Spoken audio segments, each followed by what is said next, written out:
Öğretmenler Gününüz kutlu olsun Berk Hocam. Buyurun hediyeniz. Çok teşekkür ederim. Çok sağ ol.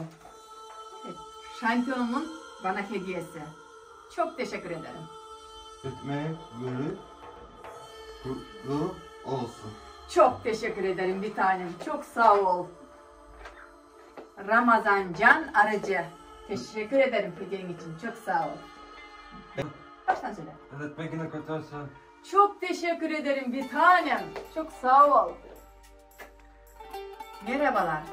Bugün Dalaman Ortaça'dayım. Bugün Öğretmenler Günü. Bakar mısınız? Benim meleklerim bana çok güzel şeyler de almışlar. Birazdan bakacağım.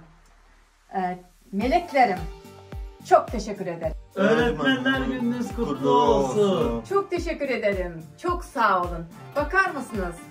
Çok harika bir hediyeler de almışlar. Benim meleklerim, periştelerim. Çok sağ olsunlar.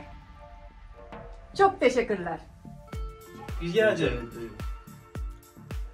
Başarılı olan yerde Darık Hocam, Darık Hocam olan yerde mutlaka başarı vardır. Çok teşekkür ederim. Periştelerim, candarım. Azdırmağa emnededi. İyilik bulgun yerde Darika Ecekem bulgun yerde daima iyilik bulut deyip. Çok teşekkür ederim. Periştelerim, meleklerim. Berk Hocam sizi çok seviyorum. Murat. Darık Hocam sizi çok seviyorum. Berk Hocam sizi çok seviyorum. Ben de sizleri çok seviyorum. Tatlılarım, canlarım, meleklerim, periştelerim.